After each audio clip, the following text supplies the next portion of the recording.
नमस्कार, मैं डॉक्टर भरत मीना, सहायक आचार्य राजनीति विज्ञान विभाग, बाबू शोभाराम राजकीय कला महाविद्यालय अलवर। आज की कक्षा है बीए पार्ट फर्स्ट। टॉपिक है वैधता। विद्यार्थियों, हमने पिछली कक्षाओं में शक्ति का अध्ययन किया, सत्ता का अध्ययन किया और इन दोनों अवधारणाओं से ही जुड़ी हुई एक तीसरी अवधारणा है वैधता, जिसको हम औचित्यता के नाम से भी जानते हैं। वैधता एक ऐसी अवधारणा है जिसके अंतर्गत एक राजनीतिक व्यवस्था के सामान्य जन जो है, आम नागरिक जो है, सामान्य जन को यह विश्वास होता है कि शासन रूढ़ जो सत्ता है और उसका प्रयोग सामान्य स्वीकृति और नियमों की विधि पर ही आधारित होगा। मतलब ये है कि ये विश्वास वैधता के आधार पर में छिपा हुआ है कि जो जनता है उसको ये विश्वास होता है कि जो शासक है वो सामान्य स्वीकृत नियम और विधियों के अनुसार ही शासन करेगा। इसके आधार पर ही यह किसी सत्ता को, किसी शासक को वैधता मिलती है। इस दृष्टि से विभिन्न विद्वानों की परिभाषाओं को अगर हम देखें तो फेडरिक ने ये कहा है कि वैधता कानूनों और शासकों के न्याय संगत होने का एक ऐसा प्रतीक है जो उनकी सत्ता में वृद्धि करता है। इसी प्रकार लिप्सेट एक अन्य विद्वान हुए हैं, उन्होंने कहा है कि वैधता से अभिप्राय व्यवस्था की उस क्षमता से है जिसके द्वारा यह विश्वास उत्पन्न किया जाता है कि प्रचलित राजनीतिक संस्थाएं समाज के लिए सर्वाधिक उचित है। तो ये जो शासन सत्ता उचित है या अनुचित है, ये वैधता से ही संभव होता है कि अगर कोई जनता किसी समाज की, किसी देश की अपनी सत्ता में विश्वास रखती है, उसकी और उसमें विश्वास प्रकट करते हुए ये मानती है कि सत्ताधारी देश की स्वीकृत नियम और कानूनों के तहत शासन कर रहा है, तो वो औचित्य उसका स्थापित हो जाता है, वो सत्ता औचित्यपूर्ण हो जाती है। यही वैधता है।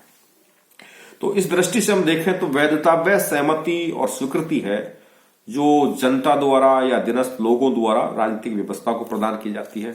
इसके अभाव में कोई भी व्यवस्था लंबे समय तक अपने अस्तित्व पर टिकी नहीं रह सकती। डेमोक्रेसी से जुड़ी हुई ज्यादा ये खास महत्वपूर्ण है। हालांकि तानाशाहीपूर्ण शासन व्यवस्थाओं में भी ये सिद्धांत काम करता है कि कोई भी तानाशाह तब तक ही तानाशाह बना रह सकता है जब तक कि अधीनस्थ जनता उसकी तानाशाही को स्वीकृति प्रदान कर रही है, उसकी तानाशाही को औचित्यता प्रदान कर रही है, वो उसकी तानाशाही को समाज हित में, देश हित में मान रही है। तो ऐसे ही डेमोक्रेसी में भी कोई जनता, कोई शासक, कोई शासन, कोई दल सत्ता में तब तक ही रह सकता है जब तक जनता की वैधता, जनता उसमें विश्वास प्रकट करती है, जनता का अनुसमर्थन उसको प्राप्त है, और ये अनुसमर्थन ही वैधता है, औचित्यता है। इसके प्रकारों की जब हम बात करें तो जैसा हमने सत्ता के प्रकार पढ़े वैसे ही इसके भी प्रकार हैं, और इसमें प्रकारों से पहले जो है हम इसकी विशेषताओं को जानेंगे तो हम इसके प्रकारों को ठीक से स्पष्ट कर पाएंगे।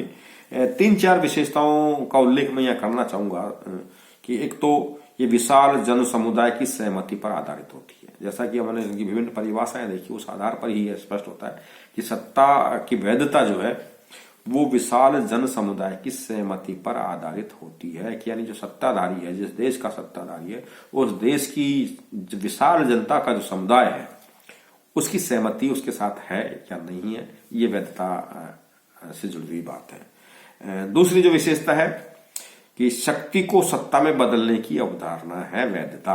वैधता क्या है कि कोई भी शक्ति है, कोई भी शक्तिधारी है, उसके साथ में अगर जनता की वैधता मिल गई, उसको जनता की स्वीकृति मिल गई, तो वो शक्ति क्या बन गई?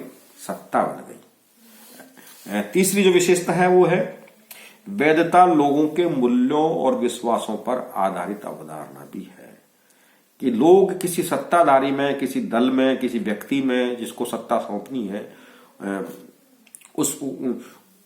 उसको समर्थन क्यों देते हैं? कि वो इसलिए में देते हैं कि ये मूल्य और विश्वासों पर आधारित है कि जो मूल्य जनता जिन मूल्यों में विश्वास करती है, जिस प्रकार की उसकी धारणाएं हैं, विश्वास हैं, वो सत्ताधारी उन मूल्यों पर, उन विश्वासों के अनुकूल होता है। उनको लगता है कि भाई ये हमारे मूल्यों, हमारे विश्वासों पर खरा उतरेगा, तो इसी विश्वास और इन्हीं मूल्यों के आधार पर उसमें उसको सत्ता सौंपी जाती है और उसमें समर्थन व्यक्त किया जाता है। जैसे ही वो जनता को ये लगता है कि अब सत्ताधारी हमारे विश्वासों पर खरा नहीं है, हमारे मूल्यों पर खरा नहीं है, तो वो उसके प्रति समर्थन व्यक्त करना बंद कर देती है और फिर वहां वो सत्ता उसकी समाप्त हो जाती है। तो ये मूल्यों और विश्वासों पर आधारित एक अवधारणा है। चौथी जो विशेषता है इसकी कि वैधता सार्वजनिक कल्याण की भावना पर आधारित है। लोग किसी व्यक्ति में, किसी राजनीतिक दल में विश्वास व्यक्त करते हुए उसको सत्ता क्यों सौंपते हैं? क्योंकि वो मानते हैं कि ऐसा करना जन कल्याण के लिए जन कल्याणकारी होगा, जन कल्याण की दृष्टि से उचित होगा।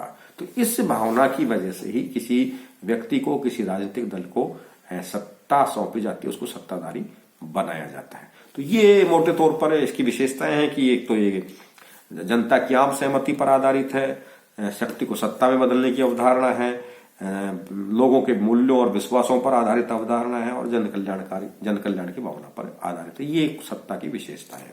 अब इसके प्रकारों की जब हम बात करें तो एक विद्वान हुए हैं राजनीति शास्त्र के अंदर, स्टर्नबर्जर।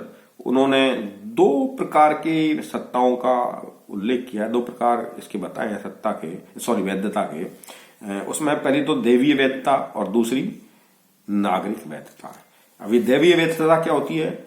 स्टर्नबर्जर के अनुसार यह प्राचीन मिस्र के देवताओं के समान सम्राटों, ईसाई जगत में ईसा के ईश्वर पुत्र, मूसा की प्रेरणा इत्यादि में देखने को मिलती है। उदाहरणों से उन्होंने समझाने की कोशिश की है कि देवी वैधता एक तरह से धार्मिक और दिव्य शक्ति से ओतप्रोत होती है।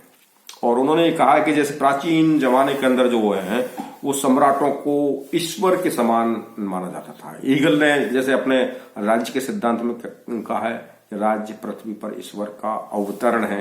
तो जब अब राज्य और राज्य पर जो शासन करने वाला जो राजा है वो पृथ्वी पर ईश्वर के दूत के रूप में, उसके अवतार के रूप में प्रकट है, तो जाहिर सी बात है कि उस अवतार में जनता को अपना विश्वास व्यक्त करना है, उसके प्रति आज्ञाकारी बनना है। तो ये इस प्रकार की प्राचीन समाजों में जो धारणा रही है, जो उन्होंने राजा और सम्राटों को देवीय रूप दिया, तो ये उनमें देवीय स्वीकृति या देवीय वैधता या देवीय औचित्यता का सिद्धांत यहाँ काम करता है। इसी प्रकार जो है मिस्र की सभ्यताओं में इस प्रकार के नियम काम करते थे, प्राचीन भारत में भी इस प्रकार के नियम काम करते थे। तो ये देवीय देवीय वैधता का रूप हुआ। दूसरी है नागरिक वैधता। नागरिक वैधता का मतलब यहाँ ये हुआ कि ये उस समय देखने को मिलती है जब शासक सामान्य हित के लिए विभिन्न स्वायत्तशासी इकाइयों के बीच सहयोग स्थापित करने के लिए समझौता करता है। इसका मतलब ये हुआ कि शासक जो है या वो व्यक्ति है, राजनीतिक दल है, वो शासित लोगों से जब सत्ता प्राप्त करता है, स्वीकृति प्राप्त करता है, तो स्वीकृति इस आधार पर होती है कि समझौता होता है वो विभिन्न इकाइयों के बीच में, विभिन्न प्रशासनिक इकाइयों के बीच में, विभिन्न राजनीतिक इकाइयों के बीच में, जनता के बीच में एक समझौता होता है जिसके आधार पर एक सहयोग स्थापित किया जाता है। कि वो सहयोग इस रूप में होता है कि शासक को जो शक्तियां दी गई हैं उससे ये एक समझौते में के तहत में बात विश्वास प्रकट किया जाता है कि उन शक्तियों का प्रयोग जनहित में किया जाएगा, लोगों को सुविधा देने के लिए किया जाएगा, समाज हित में किया जाएगा। तो इस प्रकार का समझौते के आधार पर, जो नागरिक समझौते के आधार पर जो सत्ता बनती है उसको बोलते हैं नागरिक वैधता जी, कि नागरिकों की सहमति के इस आधार पर दी गई है एक समझौते के तहत में कि सत्ताधारी अपनी शक्ति का प्रयोग समाज हित में, जनहित में करेगा, या जिन लोगों को ऊपर सत्ता उसको करनी है उनके हित में वो सत्ता का प्रयोग किया जाएगा। अगर उनके हित में उनका प्रयोग नहीं किया जाएगा तो सत्ताधारी को बदल दिया जाएगा, हटा दिया जाएगा। तो ये एक नागरिक समझौते के रूप में वैधता का सिद्धांत है। मैक्स वेबर ने सत्ता तीन प्रकार की बताई, उसी आधार पर मैक्स वेबर ने जो है वैधता के भी तीन प्रकार बताए हैं, जिसमें वो परंपरागत वैधता, कानूनी वैधता और चमत्कारिक वैधता की वो बात कर रहे हैं। इसका मतलब ये हुआ कि जिस प्रकार परंपरागत सत्ता होती है जिसमें लोग परंपराओं, अपने मूल्यों, रूढ़ियों के आधार पर किसी सत्ता में विश्वास करते हैं, तो वो परंपरागत वैधता हो जाती है। कानूनी वैधता का मतलब होता है कि देश के संविधान, देश के कानून के हिसाब से अगर कोई सत्ता बनी है, जन्म हुआ है, तो उसके आधार पर लोग ये मानते हैं कि भाई कानून का पालन करना, संविधान का पालन करना समाज हित में है, तो इस आधार पर उसमें वो विश्वास प्रकट करते हैं, तो कानूनी वैधता हो गई। और चमत्कारिक वैधता का मतलब होता है कि भाई चमत्कारिक सत्ता किसी शासक के व्यक्तित्व से प्रभावित होकर वो सत्ता में आता है, तो जाहिर सी बात है कि उसका जब तक उसका प्रभाव है, जब तक जनता उसके आदेशों की पालना करती है, उसके प्रभाव को स्वीकार करती है, तो ये चमत्कारिक स्वीकृति हो गई, चमत्कारिक वैधता हो गई। तो इस आधार पर मैक्स वेबर ने 3 सत्ता के प्रकार बताए हैं और उसी आधार पर 3 उसकी वैधता के प्रकार इन्होंने बताए हैं। अब यहाँ सवाल उठता है कि वैधता का संकट क्या होता है, क्योंकि ये अक्सर बात की जाती है कि वैधता परमानेंट नहीं होती है। वैधता एक निश्चित समय तक ही काम करती है, उसके बाद में वो काम करना बंद कर देती है, और वो जब बंद करती है वही वैधता का संकट होता है। समय समय पर विभिन्न शासन व्यवस्थाओं में ये वैधता का संकट उत्पन्न होता है। तो ये कब कब पैदा होता है, क्यों पैदा होता है, तो इस संबंध में जब हम दृष्टिपात करते हैं तो ये इसका एक तो कारण ये है जब नवीन विचार, मूल्य और आस्थाएं प्रकट हो जाती हैं समाज में और शासक वर्ग उनके साथ तालमेल नहीं बिठा रहा, वो पुराने विचारों, पुराने मूल्यों, पुरानी आस्थाओं के हिसाब से ही अपने शासन का संचालन कर रहा है, तो उन विचारों में आपस में टकराट होने लगती है। और जब टकराट होती है तो जो नई पीढ़ी है, जो नए विचारों से ओतप्रोत है, नए मूल्यों से ओतप्रोत है, वो शासन सत्ता में विश्वास व्यक्त करना बंद कर देती है और इससे उसकी औचित्यता खत्म हो जाती है। दूसरा संकट जब पैदा होता है जब परंपरागत संस्थाएं या समूह के अस्तित्व का संकट आता है। परंपरागत जो संस्थाएं होती हैं या समूह होते हैं वो जब अपने आप को औचित्य और प्रासंगिक नहीं बना के रख सकते हैं, तो जब प्रासंगिक नहीं बनाए रख पाएंगे, ये पहले प्रकार की सत्ता संकट से ही जुड़ा हुआ संकट है। जब आप अपना प्रासंगिक नहीं बनाओगे तो आप जो जनता है वो आप में विश्वास प्रकट करना बंद कर देगी, आपके आज्ञा का पालन करना बंद कर देगी। इसके अलावा एक संकट वैधता को जब उत्पन्न होता है जब समाज में या शासन सत्ता के भीतर नवीन गुट, नवीन राजनीतिक समूहों का प्रवेश हो जाता है, तो वो एक नई लीडरशिप डेवलप करते हैं और नई लीडरशिप जो है विकल्प प्रस्तुत करती है। तो जब नया विकल्प आता है तो पुरानी जो सत्ता काम कर रही होती है उसकी सत्ता डगमगाने लगती है, लोगों की आस्थाएं लोग वहां से हटती हैं, नए विकल्प की तरफ आस्थाएं बढ़ने लगती हैं और यहाँ पर पुरानी सत्ता या मौजूदा जो सत्ता है उसकी औचित्यता पर, उसकी वैधता पर सवाल खड़े होने लगते हैं। इसी प्रकार राजनीतिक व्यवस्था की क्षमता के बारे में जब जनता में शंका होने लगती है कि भाई ये मौजूदा जो राजनीतिक व्यवस्था है, मौजूदा शासन व्यवस्था है, वो जनता के लिए ठीक काम नहीं कर रही है, पूरी क्षमता के साथ काम नहीं कर रही है, ये कमजोर हो गई है, इस प्रकार का विश्वास, इस प्रकार की धारणा जब जनता में काम करने लगती है तो यहाँ भी सत्ता की वैधता का संकट पैदा हो जाता है और साथ ही साथ राजनीतिक व्यवस्था की प्रभावशालीता से कम हो जाती है। जब प्रभावशालीता कम होगी, जब प्रभाव जनता में सत्ता का कम नजर आएगा तो जनता का विश्वास अपनी सत्ता के प्रति हिलता है, डिगता है और यही वैधता का संकट है। तो अब ये वैधता के संकट के बाद में अगली बात जो जहन में आती है कि फिर ये वैधता का संकट से बचने के लिए या वैधता प्राप्त करने के लिए क्या किया जाए, वो कौन से उपाय हैं जिनसे एक शासकधारी को अपने आप को प्रासंगिक बनाए रखना है, अपनी सत्ता को जनता में स्वीकार्य बनाए रखना है, यानी वैधता अर्जित करने के लिए उसको क्या क्या उपाय करने चाहिए।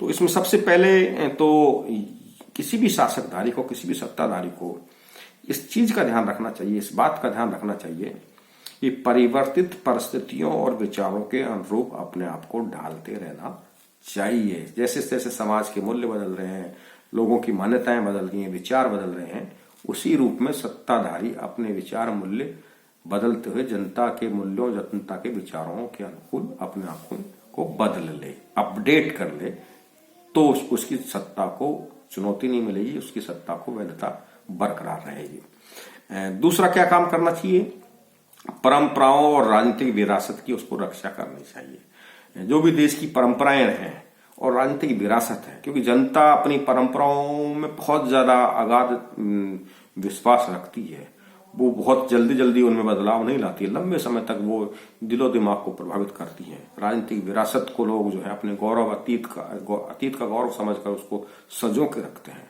तो ये जो राजनीतिक विरासत है, जो हमारी परंपराएं हैं, उन परंपराओं में के प्रति उसका आदर बरकरार रहे और उन आदर बरकरार रखते हुए उनके प्रति जो है पर्याप्त जागरूक रहेगा तो जनता की तरफ से शासन सत्ता को चुनौती नहीं मिलेगी, उसकी शासन सत्ता में एक तरह से उसका विश्वास जनता का बना रहेगा, वैधता बनी रहेगी। तीसरा, संवैधानिक व्यवस्थाओं की रक्षा शासन सत्ता को हरदम करनी चाहिए, क्योंकि कोई भी शासन सत्ता अपने देश के संविधान, अपने देश के कानून के हिसाब से शासन करती है।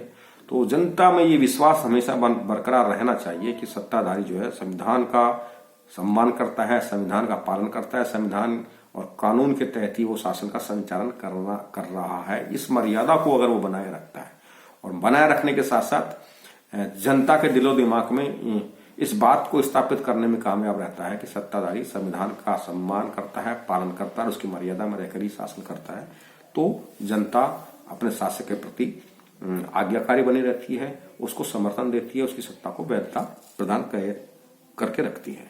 इसी प्रकार सशस्त्र सेनाओं को राजनीतिक निर्णयों की प्रक्रिया से जो है दूर रखना बेहद जरूरी है। डेमोक्रेसी में ये बहुत ही महत्वपूर्ण एक तरह से उपाय है कि जो सशस्त्र बल हैं, सेनाएं हैं, उनको राजनीतिक मामलों में ज्यादा दखलंदाजी करने का अवसर नहीं दिया जाना चाहिए, क्योंकि अगर सेना को राजनीतिक मामलों में दखलंदाजी देने का अवसर मिल जाएगा तो सेना का सर्वोच्च सेनापति जो है, जिसके पास में सैनिक शक्ति और सैनिक भंडार होते हैं, उन शक्ति के आधार पर वो कभी भी जो है सत्ता को चुनौती देके खुद सत्ताधारी बन सकता है। जैसे पाकिस्तान के अंदर होता है, वहां सेना को पर्याप्त अवसर दे रखे हैं राजनीतिक निर्णयों को प्रभावित करने के, तो उसका खामियाजा पाकिस्तान की शासन व्यवस्था भुगतती रहती है।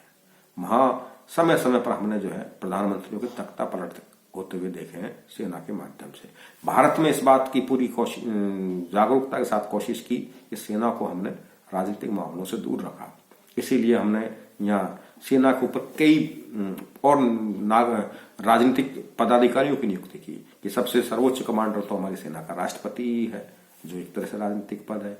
उसके बाद में उसके मामलों को देखने वाला जो मंत्रालय है, रक्षा मंत्रालय, उसका जो मंत्री है वो भी एक राजनीतिक पद है।